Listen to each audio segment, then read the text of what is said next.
नमस्कार दोस्तों, hit and run के मामले को अभी जो 14 नंबर बाईपास पर हुआ था, जब एक तेज रफ्तार ट्रेलर ने कई गाड़ियों को कुचल दिया था और कई जिंदगियों को रौंद दिया था। वह हादसा लोगों के दिलो दिमाग से अभी निकला भी नहीं है और लोग उस हादसे की याद में सहम जाते हैं। इसी तरह का एक और हादसा अचानक जयपुर में होता है। मानसरोवर के पत्रकार कॉलोनी सड़क, जहां खरबास सर्किल है, वहां एक तेज रफ्तार ऑडी जिसकी स्पीड 120 बताई जाती है, वह रेसिंग करती हुई आती है और अचानक डिवाइडर से टकराकर 8 से 12 जो ठेले और थड़ियां वहां लग रहे थे, जहां खोमचे वाले खाने पीने का सामान बेच रहे थे, अचानक वह तेज रफ्तार ऑडी आती है और लोग संभल पाते उससे पहले तमाम थड़ी ठेलों को उड़ाने के साथ 16 से ज्यादा लोगों को अपनी चपेट में ले लेती है। यह हिट एंड रन का हादसा जो है, इस हादसे के बाद में एक व्यक्ति अभी तक पुलिस ने डिटेन किया है, लेकिन बाकी लोग, गाड़ी कौन चला रहा था और गाड़ी में बैठा कौन था, इसे लेकर अभी तक सवाल है। लेकिन इस हादसे में एक ठेला लगाने वाला व्यक्ति जो भीलवाड़ा का रहने वाला बताया जाता है, वह खाने पीने की चीजें बेचकर अपना परिवार चलाता था। वह परिवार उजड़ गया है और एक्सीडेंट के बाद में जिस तरह की अफरा तफरी मचती है, निश्चित है कि वहां भी मची है। लेकिन वह हादसा तो हो गया, घायलों को अस्पताल भी पहुंचा दिया गया। कुछ लोगों की रीढ़ की हड्डी टूट गई, कुछ के पैर की हड्डी टूट गई, कुछ के सिर पे गंभीर चोट आई है। और अस्पताल में रात को जो नजारा दिखा कि किस तरह रात को, आधी रात को, चूंकि वीआईपी विजिट होनी थी, तो अस्पताल में पहुंचा आधी रात को लगाया जा रहा है। मरीज जो पहले से भर्ती थे, उनके परिजनों को वार्ड से बाहर निकाल दिया जाता है और उसके बाद वीआईपी शुरू होते हैं आना। चिकित्सा मंत्री गजेंद्र सिंह खींवसर, उप मुख्यमंत्री प्रेमचंद बैरवा, मुख्यमंत्री भजनलाल शर्मा के दोनों बेटे, ये वीआईपी के तौर पर अस्पताल का विजिट करते हैं और घायलों की हालचाल पूछते हैं। यह एक सामान्य सी प्रक्रिया है जो नजर आती है। लेकिन इस बीच सोशल मीडिया पर अस्पताल में मीडिया कर्मियों की ओर से एक महिला से जो बात की गई, उस महिला ने जो बात बोली है, वह बहुत गंभीर बात है, गंभीर आरोप है। और अगर यह आरोप सही है या गलत है, या तो इसकी पुष्टि आरोप जिस पर लग रहा है वह करे या पुलिस करे और इस हादसे के अंदर जो कुछ हुआ है उसका खुलासा हो।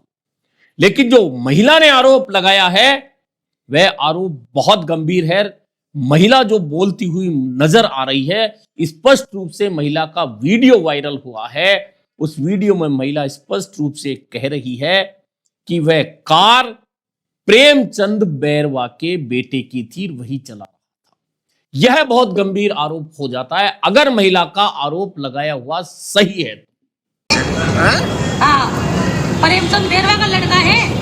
वही था, उनकी गाड़ी थी। हालांकि कार कौन चला रहा था इस बारे में अभी तक पता नहीं है। कार में एक पुलिसकर्मी बैठा था, इस बारे में भी सूचना है, लेकिन वह कौन था और वह गाड़ी का नंबर देखिए, डीडी नंबर, यानी दमन दीव नंबर से रजिस्टर्ड गाड़ी थी, जो जयपुर की सड़कों पर 120 की गति से दौड़ रही थी। जब भीड़ का टाइम होता है उस जगह पर, वहां 120 की स्पीड पर गाड़ी दौड़ रही थी। अब चालक नशे में थे ये कहा जाता है, साथ बैठे हुए लोग नशे में थे ये कहा जाता है। जो डिटेन किया गया वह कहता है मैंने धीमी गाड़ी चलाने को कही थी। ये तमाम चीजें जांच का विषय पुलिस का होंगी। लेकिन गंभीर सवाल जो खड़ा हुआ है, क्या प्रेमचंद बैरवा का नाम जो महिला ले रही है अस्पताल में खड़े होकर, क्या यह बात सही है? अब इस बात की पुष्टि या तो पुलिस कर सकती है जब चालक सामने आए कि आखिरकार वह गाड़ी को चलाने वाला व्यक्ति कौन था, साथ में बैठा हुआ सिपाही कौन था? अगर ऐसा होता है तो इस मामले में खुद उप मुख्यमंत्री प्रेमचंद बैरवा को सामने आकर बताना चाहिए कि क्या महिला गलत बोल रही है, क्या महिला सही बोल रही है। और पुलिस को यह बात पता लगानी चाहिए कि डीडी यानी दमनदीव नंबर की गाड़ी आखिर जयपुर में किसके पास थी, क्योंकि पुलिस सीसीटीवी कैमरों के आधार पर बड़े से बड़े हादसों का ना सिर्फ पता लगा लेती है, बाकी यह पता लगा लेती है कि गाड़ी चलाने वाले व्यक्ति। अब आप सोचिए, 120 की गति से कोई गाड़ी चलकर आ रही है,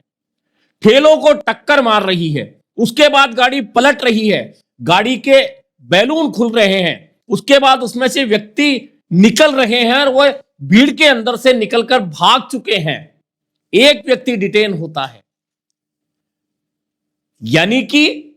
जो व्यक्ति गाड़ी चला रहा था या गाड़ी में जो लोग बैठे थे, बैलून खुलने की वजह से उनका तो कुछ नहीं बिगड़ा, लेकिन जिनकी जिंदगियां बर्बाद होनी है उनकी हो गई। क्योंकि किसी की अगर रीढ़ की हड्डी टूटने की बात सामने आ रही है तो आप समझ सकते हैं कि रीढ़ की हड्डी के सहारे ही आदमी खड़ा होता है, तो वह खड़ा कैसे हो पाएगा। जो एक व्यक्ति भीलवाड़ा का ठेला लगाकर अपना परिवार चला रहा था, उसका परिवार उजड़ गया, उसका क्या होगा। यह तमाम सवाल तो निकल कर आएंगे, लेकिन महिला ने जो आरोप लगाया है वह बहुत गंभीर है कि प्रेमचंद बैरवा के बेटे की गाड़ी थी और गाड़ी का हालात आप टक्कर के बाद देख लें तो ओडी जैसी गाड़ी टक्कर मारने के बाद चकनाचूर हो गई। यानी कि वह टक्कर कितनी तेज थी, उसके चपेट में जो लोग आए उनकी क्या हालत रही। दरअसल प्रेमचंद बैरवा के बेटे को लेकर, उनके टसन को लेकर आपको याद नहीं हो तो मैं याद दिला दूं कि एक बार पहले भी एक रील वायरल हुई थी जिसमें प्रेमचंद बैरवा जो उप मुख्यमंत्री है, उनके नाबालिग बेटे वे पुलिस एस्कॉर्ट के अंदर रील बना रहे थे खुली जीप के अंदर, और वह जीप भी एक नाबालिग के नाम पर रजिस्टर्ड थी जो कांग्रेस नेता के बेटे थे। उस वक्त भी बहुत हंगामा मचा था, लेकिन चूंकि प्रेमचंद बैरवा ना सिर्फ उप मुख्यमंत्री है बल्कि राज्य के परिवहन मंत्री भी हैं, ऐसे में यह गंभीर हो जाता है कि एक बार उनके बेटे पर रीलबाजी करने का, वह भी एस्कॉर्ट, सरकारी एस्कॉर्ट के साथ में, और फिर उसे वायरल करने का आरोप ही नहीं लगा बल्कि पूरे राजस्थान ने वह रीलें देखी है। अब अगर महिला आरोप लगा रही है कि प्रेमचंद बैरवा के बेटे की गाड़ी थी, वही चला रहा था, तो अब उप मुख्यमंत्री जब अस्पताल गए थे, आधी रात को वे अस्पताल जा सकते हैं, चिकित्सा मंत्री आधी रात अस्पताल जा सकते हैं, और सबसे बड़ी बात वीआईपी के नाम पर मुख्यमंत्री के दोनों बेटे भी अस्पताल जा सकते हैं। और इसमें कहीं कोई बुराई नहीं है, क्योंकि मुख्यमंत्री उस क्षेत्र का प्रतिनिधित्व करते हैं जहां यह हादसा हुआ। ऐसे में मुख्यमंत्री अगर यहां मौजूद नहीं थे, उन्होंने अपने बेटों को, क्योंकि परिवार के लोग भी प्रतिनिधि हो जाते हैं उस क्षेत्र के जहां से कोई विधायक या एमपी होता है, अगर वे भी घायलों को देखने गए थे तो उसमें मानवीय पहलू देखना चाहिए। लेकिन इस आरोप को लेकर, क्योंकि अब कांग्रेस के नेताओं ने आरोप लगाना शुरू कर दिया है, और आरोप लगाते हुए उनका सीधा सीधा सवाल यह है कि उप मुख्यमंत्री प्रेमचंद बैरवा को सामने आकर इस मामले में स्पष्ट रूप से कहना चाहिए कि क्या उनका बेटा गाड़ी चला रहा था, क्या उनका बेटा गाड़ी में था, क्या उनके बेटे के पास ये गाड़ी थी, या फिर जो महिला आरोप लगा रही है वे आरोप झूठे हैं, या फिर पुलिस को, क्योंकि हादसे को होने के बाद लगभग 18 घंटे बीत चुके हैं, ऐसे में पुलिस को सामने आकर बताना चाहिए कि वह डीडी नंबर की गाड़ी, चूंकि आजकल सीसीटीवी कैमरे तमाम जगहों पर लगे हुए हैं और उनकी जांच पुलिस ने कर भी ली होगी, उससे यह भी पता चल गया होगा कि वह गाड़ी कहां से आई, कौन चला रहा था, कहां जा रहा था, और एक व्यक्ति को डिटेन किया, उससे पूछताछ भी की जा चुकी होगी। हालांकि पुलिस जांच के अनुसार ओडी कार को दिनेश रणवा चला रहा था, जो सोलर प्लांट का व्यापारी है, और उसने बहुत ज्यादा शराब पी रखी थी। हैरान करने वाली बात है कि जिस समय रणवा गाड़ी तेज गति में चला रहा था, उसके बगल वाली सीट पर, ड्राइवर की जो सीट होती है उसके पास में, मुकेश नाम का पुलिस कांस्टेबल बैठा था जो पुलिस लाइन में तैनात है। पीछे बैठे दो साथियों को पुलिस ने हिरासत में लिया है और उन्होंने कबूल किया है कि दिनेश को गाड़ी धीरे चलाने को टोका था, लेकिन नशे के सुरूर में उसने किसी की नहीं सुनी, यह पुलिस का कहना है। इसके बावजूद महिला ने आखिरकार उप मुख्यमंत्री प्रेमचंद बैरवा के बेटे का नाम क्यों लिया है, इसे लेकर भी पुलिस को खुलासा करना चाहिए और पुलिस इस बारे में स्पष्ट रूप से जांच के बाद में निश्चित तौर पर खुलासा करेगी भी। तो पुलिस को भी यह स्पष्ट करना चाहिए कि महिला का जो आरोप है वह सही है या महिला जो कह रही है वह गलत है। चूंकि उप मुख्यमंत्री के बेटे पर आरोप लगने का मतलब खुद उप मुख्यमंत्री पर आरोप लगना होता है, क्योंकि वे राज्य के परिवहन मंत्री भी हैं। इसलिए ये आरोप ज्यादा गंभीर हो जाते हैं कि एक बार उनका बेटा रील बनाते हुए वायरल होता है पुलिस एस्कॉर्ट में, अब अगर ये आरोप लग रहा है तो ये और ज्यादा गंभीर हो जाता है। और खुद मुख्यमंत्री को आगे बढ़कर इस मामले में जांच करके पुलिस को यह बताना चाहिए कि जो भी आरोप उस महिला ने लगाए वे गलत हैं, सही हैं, ये गाड़ी किसकी थी, कौन लाया, कौन बैठा था और वह सिपाही कौन था। क्या किसी आम आदमी के साथ में कोई सिपाही इस तरह से गाड़ी में मौजूद हो और गाड़ी की स्पीड में इतनी चल रही हो, तो यह और ज्यादा गंभीर हो जाता है। कुल मिलाकर इस पूरे अब तक जो हादसा लग रहा था, और हादसा तो है, लेकिन उस महिला का वीडियो वायरल होने के बाद और प्रेमचंद बैरवा का नाम लेने के बाद, प्रेमचंद बैरवा का बेटे का नाम लेने के बाद यह मामला अब अत्यंत गंभीर हो जाता है। ऐसे में खुद उप मुख्यमंत्री को आगे बढ़कर इस मामले में स्थिति स्पष्ट करनी चाहिए ताकि लोगों का भ्रम